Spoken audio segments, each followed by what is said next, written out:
sections to an NSF proposal. And you need to make sure you have your elements there because they're used for determining whether your proposal is compliant with what NSF expects or if it's going to get bounced back to you, as well as being used in merit review. So there will be a cover sheet. The cover sheet will list the PI and the co-PIs if there are co-PIs. It will list the person who is the SRO. It will have email addresses. It will have the title of the proposal and the total budget amount and a variety of other information. The project summary is roughly 1 page, and it must include an overview of the project, as well as statements on the intellectual merit and broader impact. The project description is limited to 15 pages, except the dissertation awards have a 10-page limit, and it must include results from prior NSF support, including the data management plan, if you have received a prior NSF grant. There's the references section. There's the biographical sketches, or the bio sketch. These are very specific in what they would like to see, but they're limited to 2 pages, and all senior project personnel must include them. It's expected that they will have your professional preparation, so your degrees, and also include dissertation advisors, thesis and dissertation advisees, and collaborators. This is very important because those bits of information about who you've worked with are used to determine whether there's a conflict of interest with a potential reviewer. So it's very important that you fill that out. The budget, if you do a 3-year budget, you'll have 1 budget page for each year. The Dell projects are capped at $150K per year, $450K total per 3-year project. But those are if you go and look on Fastlane and see what Dell has funded, it's there are not that many $450K projects. And the dissertation grants are capped at $15K for direct costs. Your justification for the budget is no more than 3 pages. Current and pending support trips people up. You must include the current grant. So if you were submitting a grant, that means you now have pending support, and that must be entered there. Facilities, equipment, and other resources. This helps reviewers determine whether you have the equipment necessary to do your work that you're proposing. And then the data management plan, which is in other supplementary documents, and it requires a letter from the archivist that is saying that the archivist is basically saying, yes, we're going to archive, and if there's anything specific, the archivist mentions that. One Dell-specific element is called the Statement of Consultation, and it's basically a statement that there has been discussion with the relevant speech communities where the research will be conducted. And then if you write a proposal with a postdoc, they would be included in there. So once you put all your elements together, it now goes to phase 2, where we compliance check, we do merit review, the panel evaluates it, and eventually the program officer recommends funding or declining. Basically, compliance checking is where your grant proposal is checked to make sure it complies with the GPG requirements, the grant proposal guide requirements, the Dell solicitation, and I don't know if it's now or it's soon to be, compliance checking is becoming more automated, and so you might submit something, and if it is missing those key elements, a computer may bounce it back to you, and it never even makes it to us. But we also, so that's the auto compliance checking, but we also have program checking compliance. And so actually Stephanie Hill, who, if you have any questions, you should IM her. Stephanie is the program assistant for Dell, and so Stephanie goes through our list of our checklist and makes sure that all the elements are there and in the format they're expected to be. And if not, you get an email from Stephanie telling you how to proceed and to get and see there's Stephanie saying hi on chat. And you have a certain time period to get that done. Some of the places where we've seen Dell compliance issues are budget. So if a proposal has an $800,000 budget, it is not fitting the solicitation. Current pending support and the biosketch format are also where we see that. Data management plan may be an issue. In this last round of proposals, there were a lot of people who did not include the statement of consultation.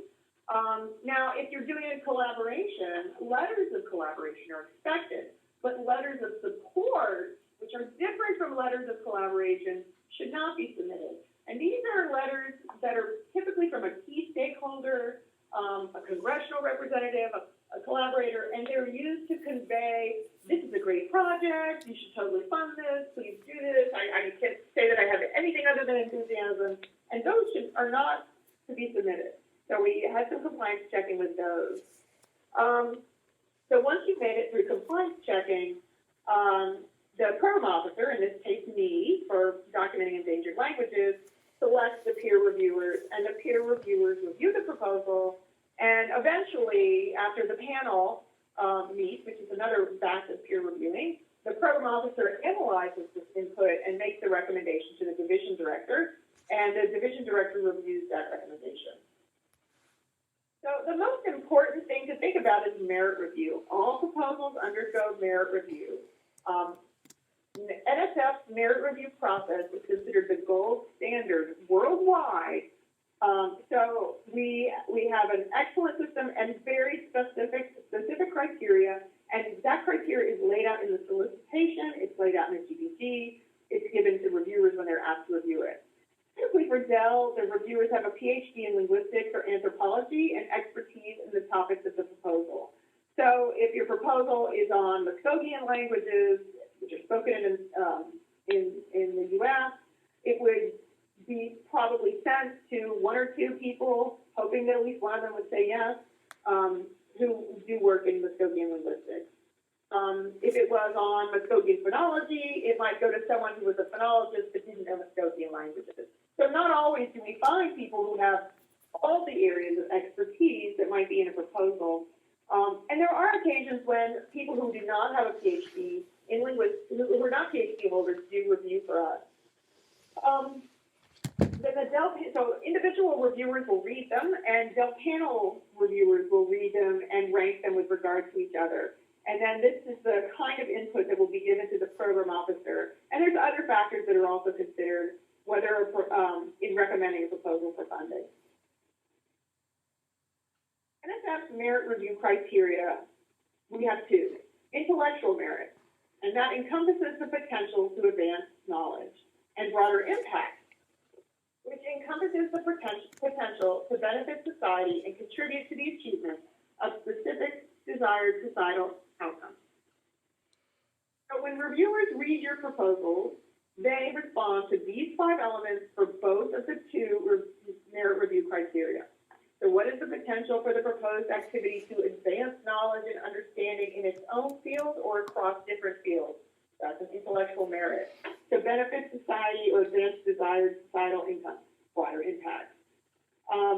To what extent do the proposed activities suggest and explore creative, original, or potentially transformative concepts? Is the plan for carrying out the activities well-reasoned, well-organized, and based on a sound rationale? Does the plan incorporate a mechanism to assess success? How well qualified is the individual, team, or organization to conduct the proposed activities? So I mentioned Muskogean languages a minute ago. Imagine there's a proposal that's on Muskogean language documentation, but there's no one on the team that has any expertise or experience with Muskogean languages. It's going to be hard for that team to be reviewed, as having qualifications to do that work. So those are the kinds of things that reviewers look for.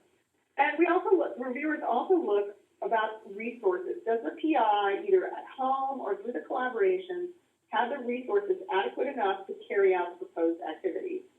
So these are the official review criteria. These are some bullet points to give you a sense of how to conceptualize what we've just gone through. But there's also Dell solicitation-specific review criteria. So reviewers look at how well Dell specifics are addressed. They look for the discussion of the degree of endangerment on the languages to be documented and the urgency of the need for documentation, a description of the level, quality, and accessibility of any existing documentation on the language. It looks for a discussion on any special linguistic, historical, cognitive, cultural, or social significance of the language, and discussion on collaborations or other arrangements that are made with the speaker community, which may include training native speakers in doing linguistics, or it may include producing resources useful to the community of native speakers. So there's 2 types of review. There's the ad hoc hoc review and the panel review. So when the proposals come in and the program officer starts to find reviewers, this is the ad hoc process, and they're sent to people with specific expertise in a field related to the proposal or fields related to the proposal. Sometimes there's multiple areas intersecting in a proposal. They'll have different kinds of people reviewing it. Panel review is face-to-face sessions, although there are some virtual panelists and there's some panels that are all virtual.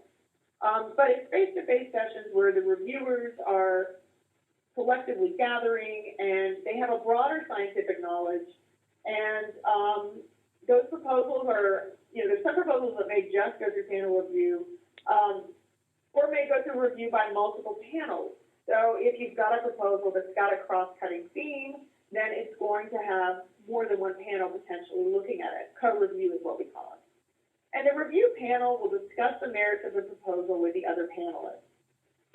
Adele, typically at least two panelists have thoroughly read the proposal and written reviews.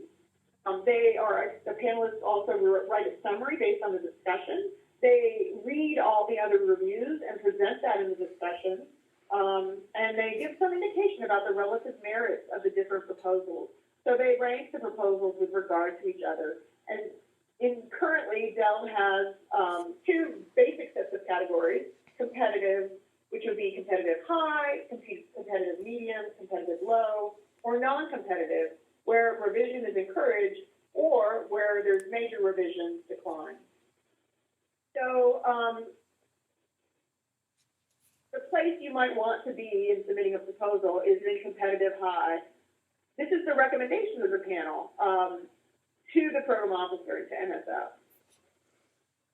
But ultimately, these merit review panels are reviewing the proposal and recommending funding, and they're also trying to give feedback to the proposers, so the strengths and weaknesses of the proposals. But it's NSF program officers who make funding recommendations. We have program goals, we have a larger portfolio, all the awards from previous years, and for the NEH, those program officers also make their own funding recommendations, and they have other internal processes and justify within those. So in both cases, the program officers are playing a role in determining, a major role in determining the funding decisions, but there's higher up review in the agencies before final determinations are made. So I give you a sense of the merit review process, but I want to talk a little bit about broader impact, which is one of the merit review criteria and one that sometimes people struggle with. And I have to say, and I brag when I say this, Dell projects typically have very strong broader impact. So there's really, really amazing projects with amazing broader impacts on our Dell projects. And so you can always go and look. If you go to the Dell program page at the bottom, you can click on a link to awards of currently funded projects, and you can see the kinds of things people are doing. But to sort of put it in broad strokes, some of the broader impacts that we might find, that some of the kinds of things that might be broader impacts are full participation of women, persons with disabilities, underrepresented minorities in science, technology, engineering, and mathematics, STEM.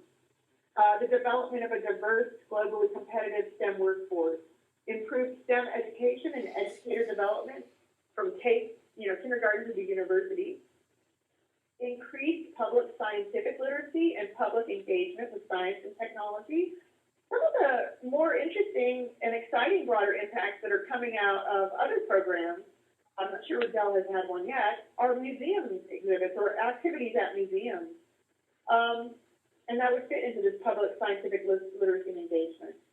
Improved well-being of individuals and society, increased partnerships among academia, industry, and others, enhanced infrastructure for research and education, improved national security, and increased economic competitiveness of the United States. Part of this is what we call broadening participation at NSF, and the NSF mission, I have a quote here, that it calls for the broadening of opportunities and expanding participation of groups, institutions, and geographic regions that are underrepresented.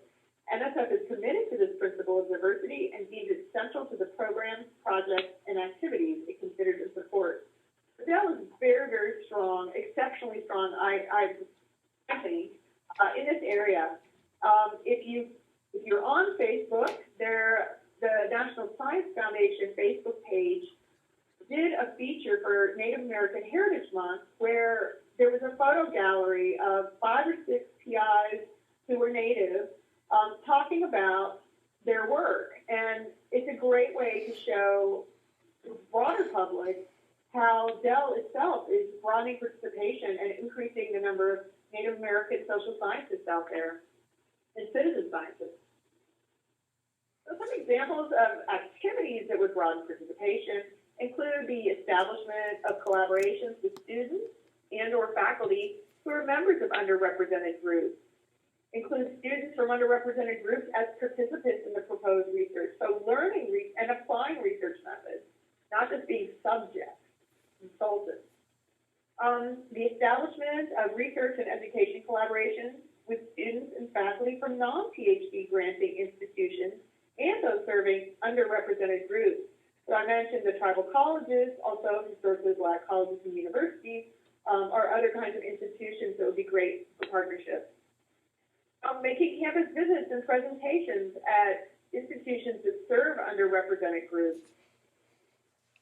So under merit review, the broader impact should be really strong, creative, beyond expectations, so not just sort of the usual, tied to the research, fully reasoned and substantiated, and having measures of success. And of course, we are always mindful of our budgets and the limitations of our budgets for doing this. So what are some things you can think about if you would like to make a competitive proposal? So between 20 to 24% of Dell senior research grants are funded. The Dell solicitation does allow for $150K per year, so up to $450K total over 3 years, but most Dell proposals are funded for much less than that. And, you know, I know that administrators at universities or tribal councils may be really pushing grant writers to go for the max. But the way to think about it as well is that if you're applying for the max and you're applying for $450K and you want to land in that competitive high category, it's going to have to be an exceptional proposal. $4.5 million, $450,000 grant is a big chunk of that money. So that's something to think about. I think our awards in Dell are considerably smaller. And proposals that review well and are ranked highly by the Dell panel still may not end up getting funded. Now here's an NSF fact, so this is for NSF as a whole, not just Dell. But principal investigators submit on average 2.3 proposals for every award they receive. So there's a lot of failure to get to a successful proposal. And some people don't get there. What I recommend people do is start with your budget first so you can determine what you can afford to do. Again, before I came here as program officer, I'm also an NSF PI, and I submitted a lot of grants to NSF before I actually got funded. And what I have learned is the budget is the end-all, be-all. It's really great to have an amazing project, but when you sit down and look at the numbers, is it actually something that you can afford, that it fits within the solicitation, and that it looks fundable? So when you're doing that, you want to work out all the pieces that you're going to include and what that's going to cost, and you want to calculate the indirect cost rate, because that determines the total amount of the work we propose. Indirect cost rates are set by institutions and federally negotiated. So if you have a 50% indirect cost rate and you have $100,000 of direct cost, you have $100,000 worth of work and a 50% indirect cost, your grant will now be $150,000 what you pay. So you can see that's a very important factor you want to consider. I could go on budgets all day. So, but it is important because, you know, especially if you're writing a grant that includes personnel. So if you have your tribe wants to put in a full-time language documentation expert, or you're a university professor and you want to fund a graduate student, the cost is not the cost. So if if you have a $50,000 salary, there's also fringe, and then on top of all that, there's the indirect costs. So people are really expensive in NSF budgets. You'll want to clearly and explicitly explain the merits of the project, and you'll want to clearly and in detail give the timeline of the project. Dell panelists and reviewers really want to know in specifics what you're going to do. If you're going to transcribe, what's your workflow, what's your methodology, what software are you using, how do you know it's going to be successful? I will tell you also, NSF panels love pilot projects. I should have added pilot project as a bullet point. So if you want to go, you're going to transcribe a set of data, take an hour of that data or take 10 minutes of that data and do that and time it and see what the pitfalls are and see what you need to fix. Pilot projects are great and they strengthen proposals. You also want to make sure every person on the team, that their qualifications and role on the project is clear. The work being done is by the team, and if the team doesn't come across as qualified in the proposal, then the proposal is not going to fare well in the review process. Bang for the buck. There are projects that get a lot of bang for the buck. They may not have huge budgets, and they may get extra things. Bang for the buck might be something where you're doing, say, video recording, and you're documenting via video recording and transcribing, but also that documentation, boom, is going to also be used for teaching purposes, and it's going to be used for teaching videos. And you've got a way of doing that. So that's really nice bang for the buck, because the product of your intellectual merit is giving you something for your broader impact. You're getting a twofer, right? Two things for the price of one. So think about how you can really get that bang for the buck. Large projects are the upper limit. You really want to think about the overall budget. Look at the current and recent awards in FastLane and look at what the budget is. What you will see is that many of the ones that involve the largest budgets, there are additional funding sources. So, for example, currently NSF and NEH are splitting a project that is at UC Berkeley that is working on digitizing wax cylinders using some new exciting physics cutting-edge methodology. That proposal is being funded by $200,000 by NSF Dell and $200,000 for NEH Dell. So it's a $400,000 proposal, but you can see it was split by the two agencies so that the cost could be covered. So it's, these larger budgets often have additional funding sources. Maybe it's from the Office for International Science and Engineering, or maybe it's from EPSCoR. There's a lot of different potential funding sources, and often that makes our Dell bucks last longer. Smaller budgets are also lower in risk. If you've never gotten an NSF, you're a new PI, you're new, or an institution that has never gotten an NSF, a smaller budget makes you lower risk. A large budget, well, what happens if the team can't do the work? What happens if the institution has problems under financial review? A big budget makes it more risky at every stage. So my big picture advice, read the solicitation, talk to the program director. I'm happy to set up phone appointments. This varies a lot, I think, across the foundation as to whether program directors, how much they want to interact. I'm perfectly fine handling a phone call, setting up an appointment, and doing a conference call with your collaborators. We can use WebEx to set up a meeting. There's a variety of different ways. We've got available resources on Dell, outreach videos, office hours, abstracts of awards. Put together a team that can carry out the proposed research. Involve a linguist and linguistic expertise. I think the best Dell projects, the ones that do the best under merit review, are ones that are partnerships between community members and linguists, or people with linguistic expertise.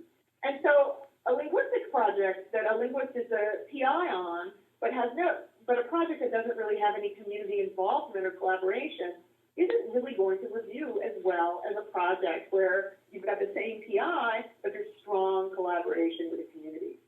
Likewise, a community that involves a linguist, and makes use of that resource is going to have a project where the team is stronger than a project where there's no one that has linguistic expertise. You want your proposal to convey the scientific merit of the project in terms of intellectual merit and broader impact. Make the arguments for why this is funded. Why should your project be funded on another one? So, Dell funds projects where there are only 3 speakers left. But why did that project get funded when I'm sure there were other projects with a small number of speakers that didn't get funded? Dell has funded work on languages with large numbers of speakers, like Lakota or Navajo, large for the U.S. Obviously the team the PI was able to make the compelling case that this was a great project to fund.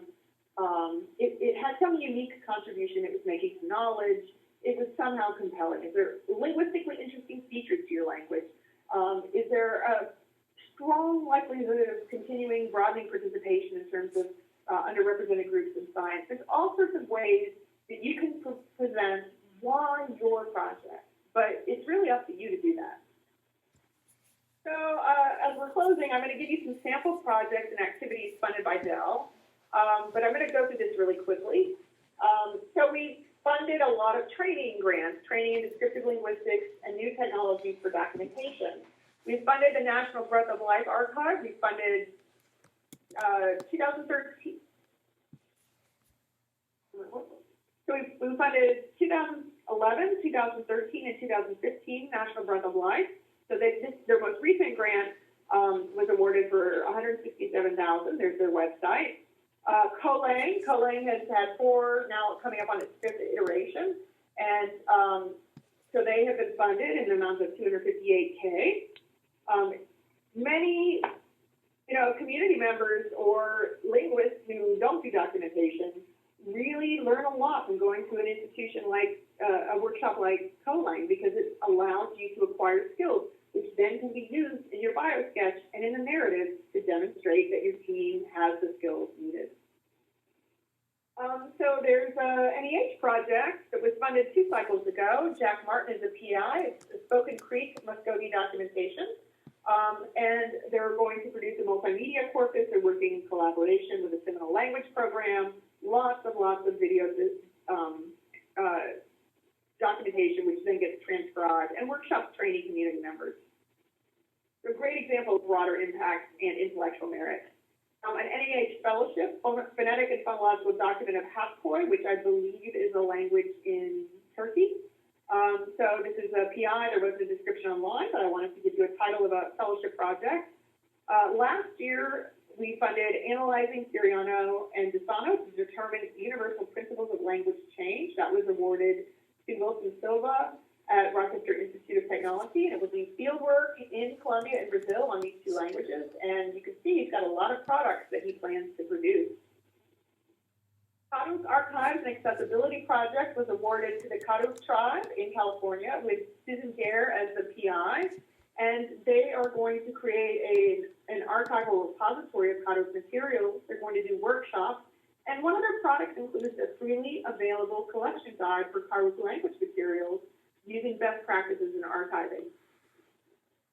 Here's a dissertation grant that was awarded in the last cycle. You can see the PI's name is Juliet Blevins, but if there's any phonologists on this webinar, you will know that Juliet is quite an established professor. But she's the dissertation director here. So the co-PI is the student who's going to write the dissertation. Obviously, that's going to be one of the products, but there's also going to be data archive, mentions the data archiving with Lund University, and a corpus as well. So, I'm going through these kind of fast. It's very easy to go to the Dell program page and just click on the bottom. There's a link where you can see what's been recently funded, and you can read everybody's abstract, see who the PIs are, how much they got, and what institutions they were. Data management plans are very important, and I want to make sure I cover this. So all NSF proposals have to include a supplementary document called a data management plan, and it can be up to 2 pages. It should describe how your proposal will conform to NSF policy on dissemination and share your research results, and part of the review process. So if you just put in, oh, I'm going to put stuff on Dropbox, and that's your data management plan, it's going to review poorly because, first of all, Dropbox is backup, it's not archiving, and you're not talking about access. So this is clearly an essential part of your proposal. Now, there are proposals in Dell or in other divisions or programs that don't produce data, per se, that needs management, and so just putting a statement that that's the case and some justification will be fine, but you've got to have that document in there. Drawing from the Dell solicitation, I can tell you that language documentation is of little value if it cannot be accessed. That's a direct quote or a nearly direct quote, but the expectation is that the vast majority of data generated by Dell will be publicly accessible with minimal restrictions. Just remember, NSF is a federal funding agency. Funds come from public taxpayers. We are responsible to the public. So there is that expectation that we're funding projects where there will be most of that accessible to the general public, the community of scholars. Within the SBE directorate, we have our own data management plan, and it does require discussing data management if you've received prior NSF support. There's a lot of discussion from Delamon member archives, which is really the platinum standard in archives, and considering 8% of the direct cost rate in your budget, outlining long-term institutional commitments to data preservation and access. These are things that you really want to have in there. And some of the things you would include would be, I'm actually not going to go through this, but there's lots and lots of data that's collected in a project. If you record something, what kind of recording? Is it audio? Is it video? What's the format? There are formats that are not archival acceptable. What about the transcription of that? Is the transcription on paper? Is that field notes? Is it on paper, and is it also in a software tool? What happens to those software files? I mean, there's a lot of stuff that's involved. There's certainly room for having temporary embargoes. You want to pay attention to this in your IRB protocol. You want to have a specific timeline for when things get archived. And this is straight from the solicitation. Your project description, your project summary should designate where data will be archived. Your project description should discuss all this. Again, just putting something on a website is not sustainable archiving. So there's a lot of work on best practices in language documentation and in archiving. And also from the solicitation, and regular data backup is not the same thing as data archiving. Having a thumb drive that you put something on, or having an external hard drive that you put something on, or backup every night is not archiving. So there's a lot of ways you want to think about this, and again, something like Colang or Aldi or Neely, workshops that are out there, institutes that are out there often do training in data management plan elements. And I have this, again, this is a direct quote, but how is accessibility going to be determined? So if the statement is, the community will determine what materials are accessible, that's going to be interpreted by there's no detail there. So what does that mean? Does that mean 5%? Does that mean mostly we're going to record things that are sacred, and so we will not be allowing any access? Really think through what your plan is and how you're going to achieve it. There are other funding sources if you really want to have strong restrictions on access for your data. But a project that restricts the majority or all of the data is just not going to be competitive with the Dell panel. So spell out the answers to these kinds of questions. It will help your proposal review better than if you don't answer them or they're only partially answered. So I wanted to, just on Dell proposal processing, if you're an institution that has never received a grant from NSF or you haven't received one in 5 years, there is a process of financial review with EPA, and you will have to go through a review. So you'll want to really be attentive if you are recommended for funding, or if you're submitting and you've never gotten funding, because these are things that play a big role. We've had institutions that were recommended for funding, but they did not pass through new awardee review and thus did not get the grant. Just to remind you that if something is submitted to us, it's submitted to the joint programs via NSF. But if you're funded by National Endowment for the Humanities, that's an NEH grant, not an NSF grant. So it's always important to acknowledge your funders. And also required for awards is documentation. If you're actually working with people, recording speakers, for example, there needs to be a discussion and determination of the project's human subjects protocol. And that you can submit your grants and not have that in place, but you will not be awarded funding in nearly every case unless you actually have documentation on that review. So I've got some Dell resources. These are all on the program page. We have some great Dell outreach videos. They're on YouTube. Expert advice from past and present and current Dell program officers and reviewers and panelists. And it was funded by NSF. We have some FAQs for common questions by grant applicants to our program. That's also on our program page. Here's the link. And that's the link where we're going to put, that link is where we're going to put the archived webinar, assuming all goes well. So now we're going to open it up to questions and answers.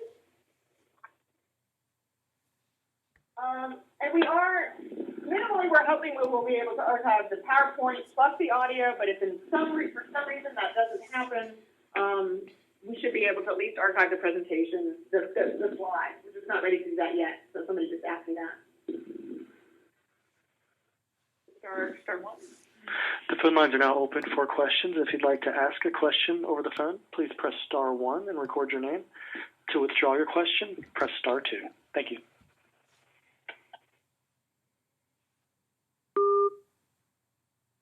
So we're open for questions if anybody has any questions, or if you want to see the last link page. If you want to do a question through IM, that's fine as well. I can see these. And all right, there's a last link page. I kind of shortened it, but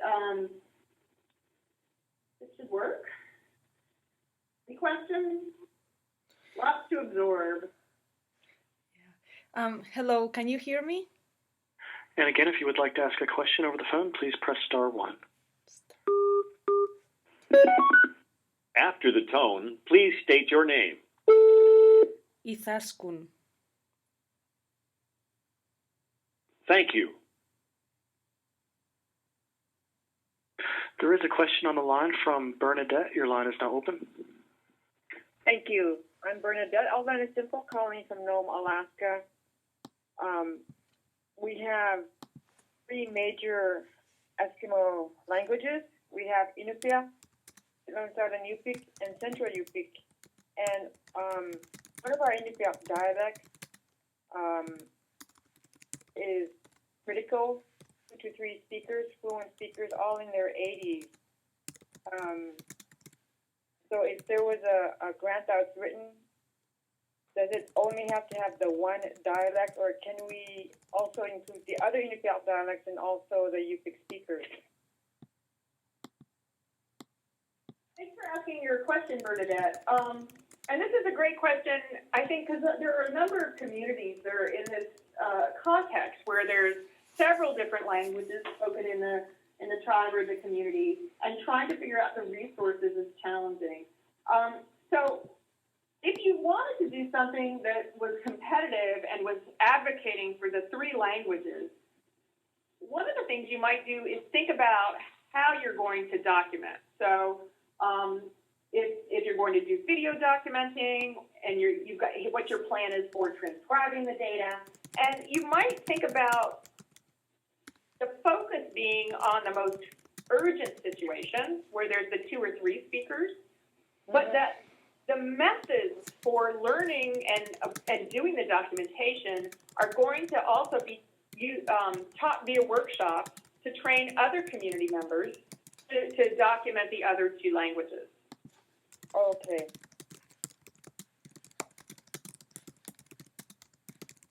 Thank you. You might think about, go ahead, sorry.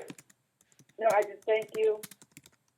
Other things you might think about too would be, are there creative ways that you could do this? So, is bringing elders together with youth, sometimes youth are more tech savvy than elders, but obviously elders are the keepers of the language. So could you have some component where you're doing that and involving the youth to do the documentation? That might be something that's well received by a review panel. I mentioned can you create documentation that gets used in different ways? So is there a way that by recording stories, for example, you could maybe create animations as a broader impact and have the different languages telling us if there's a related story that's in all three traditions, and using certain elements that are the same, like a set of pictures that could be used, but ported for each other one. So that would be like a broader impact. Other questions? Thank you, Bernadette. Thank you. There is another question in the queue from John. Your line is now open. Oh, thank you. Hello, Colleen. How's everything? Good. How about you, John? Oh, good. Hey, I have a quick question. So, some of the work we do here is Pan-Arctic, mostly in Siberia and then coastal Alaska. And so, our thoughts are, one is the elders in the community, of course, 80 and 90 and even 100 years old, and what they know of the language, okay, of the Arctic in these two very separate locations, but some of the language seems to cross. The second part of it, though, is listening to the more contemporary descriptions of what they're seeing in the environment, where we've seen some changes, and maybe necessarily the older language doesn't describe what they're experiencing, so there are new words coming to light. Would there be an interest in maybe bringing all that to light, but also a comparison of what these two cultures that are separated by, let's say, a couple thousand miles are experiencing and in their languages? Well, I think your question, I'm going to focus on one part of your question. So the idea of that the elders are the keepers of the language, but that the elders also are observing, and all the community members, but focus on language, the elders are observing change. Something that had an ecological or environmental angle could be a nice example of bang for your buck.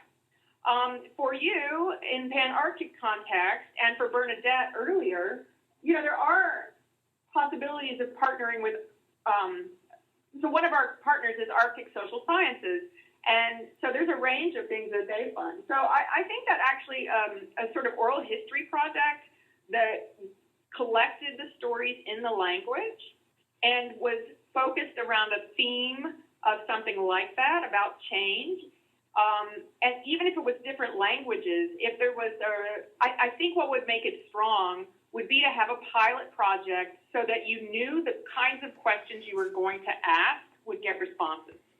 So, is there a way to survey the people you imagine are going to participate so that you can see they actually have answers? If you're going to do a certain kind of theme for your documentation, then what you want to know is that the kinds of techniques you're going to use to try and get the answers actually are going to get you answers and be effective in getting you answers. So, doing a pilot, and again, it might even be that you do a pilot where you're maybe setting something up on as like a SurveyMonkey and doing questions on SurveyMonkey. But I think having some kind of pilot for a project like that, because the two things you would want to convince people of, one, that it was useful to look at lots of languages in this area, and two, that this kind of angle on the documentation has a strong possibility of bearing fruit, of getting you language documentation that's valuable. So. Okay, that's helpful. We'll give it some thought, and we'll try and connect you to you by either internet or phone. We get to DC quite a bit, so we'll figure out some way. Thank you very much. You're welcome. I'm showing no further questions at this time. After the tone, please state your name. Izaskun. Thank you. May an American citizen living in Canada apply either as unaffiliated or affiliated with a Canadian institution? If not, may an American citizen living in Canada apply as affiliated with an American institution? So a Canadian institution, an affiliation with a Canadian institution would, I think, not work. But an American citizen who is living in Canada could apply as unaffiliated. So an American citizen living in Canada, so the second part of the question is, may an American citizen living in Canada apply as affiliated with an American institution? And the answer to that is if the institution lets you. So institutions determine who is eligible for affiliation and for PIs. Okay, I have another question from IM. From a community-based nonprofit. They develop language materials and they work with elders to document and then put these into CDs, DVDs, books, etc. We have done pilot workshops. We would like to continue this work. We would like to develop a language app. Does this sound like a good project? So, you would want to focus, in a project like that, you would want to focus on the documentation side and really make clear what the project was going to do in terms of the method and timeline and tasks involved in documenting the language of the elders. And if those are if that's how you're already doing things, you're recording the elders, and then you have a method by which you make books and DVDs, you have your pilot study right there. The DVDs, the books, especially if they're used for language programs, those are broader impact. So, because that's revitalization material, that is not part of what Dell will directly fund. But documentation is very frequently used for revitalization work. So that kind of byproduct from the language documentation is certainly viable. You'd also want to be mindful about whether it was acceptable in the community to allow access to this documentation and the books to the broader public. So it's certainly the case. There's a number of communities in the U.S. and in other places as well that do not want their language documentation to be accessible, except to the community. And so that's going to be something that would be more challenging to fund because there are going to be, I think it's really not going to make it competitive with a panel. But a workshop where you're training people to document, that would be something that could be funded. So it might be you want to take that project and think about what components are fundable. And again, there's a lot of groups in the U.S. And Canada that do training for community members and linguists to learn how to document and revitalize. CoLang is one. It will be in Alaska this summer. ALDI, AILDI, at the University of Arizona is another. CILDI, Canadian Indigenous Language Development Institute in Canada is another. Northwest Indian Language Institute at University of Oregon is another. I hope that gave you some answers. Here's another question. Would it be possible for a 3-person team that holds an MA in anthropology and documenting languages and technologies to receive a grant? That's a great question. One of the projects I mentioned, the Kaduk project, Susan Gare has 2 masters. She has a master's in linguistics, and she has a master's in archiving. So we definitely have PIs who have master's degrees in the relevant areas. You want to make sure the activity you're proposing is squarely in the expertise of where the people's degrees fall. Okay, I have another question about eligibility. How can a foreign citizen who is a graduate student in a U.S. university apply? Can a student apply for either a senior research grant or a fellowship, or would the doctoral dissertation grant be the only option? Sadly, only the doctoral dissertation grant is the option if you're enrolled in a graduate program. The only other possibility might be if you have a faculty member who is working in, who could do a senior grant, but you would never be able to be a PI unless your university let you. And typically grad students aren't able to do PIs. But doctoral dissertation grants, you do not, you just have to be enrolled at a university in the U.S. that's accredited and does give, is a PhD granting institution. Okay, here's another question. How does the training of community members to be the documenters look like? How long? Any requirements about their education level? This is a great question. I think Dell has really funded a lot of very strong training workshops. And I didn't go through in too much detail, but the Kaduk project, that's one that's training community members. There's a lot of models out there, and there aren't requirements about educational level.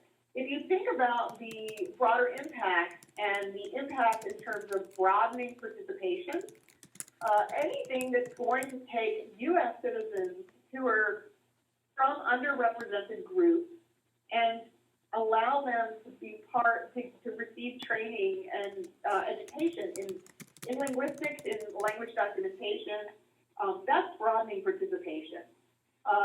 So, you know, there's a lot of ways people do that. There's 1 week, there's 2 weeks, there's 2 days, lots and lots of different ways of doing this. And some of these, so something like Aldi at Arizona, you are earning degrees, you're earning credits, semester credit hours, and I think that's the way it is in Neely as well. Colang, you may or may not get credit hours, so there's not necessarily requirements about education level. Another question about training community members. Can the training be to teach the language, or is this considered revitalization? I think this would really be considered revitalization unless the training was sort of a byproduct, or the training to teach the language was also had a documentation component. But pure pedagogical training to teach a language will not really be considered something under the Dell mandate, unless it's something that's a byproduct, like that's a broader impact, but there's a larger activity going on. Now, there are certainly these training, the reality is that the premier training institute for language documentation and indigenous languages, they are all involving some element of training community members to teach. So, you know, I think that you could only do that if it was really part of a broader project, and the teaching component was kind of extra for broader impact, but not the primary activity. So I have a question about the Alaska workshop. Yeah, so the Alaska workshop, the Colang workshop, and I can go back and put that link here.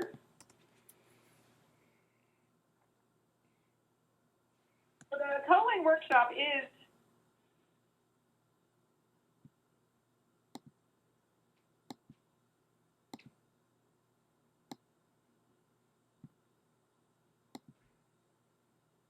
so I just sent a link to everyone if you want to look at Colang, which is one of the projects out there, and it's funded by NSF.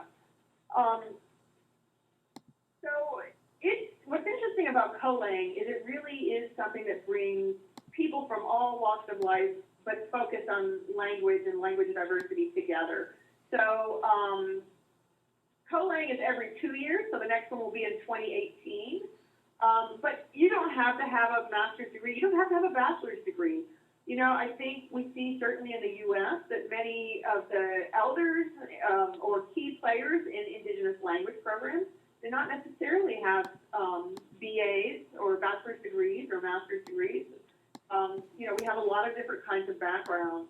And the nice thing about Colang is there is a range of backgrounds out there. So the next one will be in 2018. The Neely.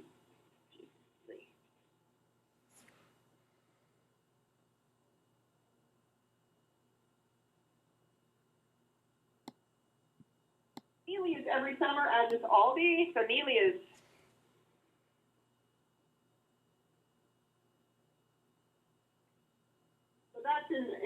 and then all the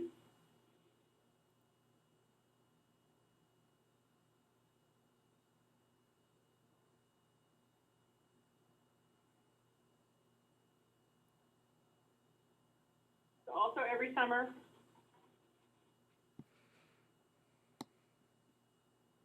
So maybe I didn't get the, I guess because it doesn't have www, it's not showing up the link. So you should be able to copy those or just Google Aldi or Neely. But there are definitely a lot of resources out there. In Australia, there's resources. Reynolds Resource Network for Linguistic Diversity has they do lots of workshops, new certificates on site in Australia. In Canada, there's CILDI, which is the Canadian Indigenous Language Institute. But I think there's a broader recognition that training is really an essential part, because when community members are documenting their own language, they're often asking different questions than linguists might ask. And we have a long tradition in the science. As we see that there's a broader participation, researchers ask different questions. When women were not represented in the medical profession, and the doctors who did the researchers who did research on medical issues were all male, they asked different set of questions. When women entered the medical profession, that really changed the range of questions that were being asked. And I think we see as Indigenous communities become the principals on these grants or projects, they're asking different questions and documenting a different range of things, and that enriches our knowledge of the world's languages. Are there any other questions? I'm showing no other questions over the phone lines. Okay. All right. Well, if there's no other questions, then I think we will say goodbye today. So thank you all for coming. We should have since you registered, we'll also have people's email address. So we can email you when there's something up for you to look at. So, all right. Well, thank you, and thank everyone for coming today. It was a really interesting experience. I hope it was helpful. This concludes today's conference. Thank you for your participation. You may disconnect at this time.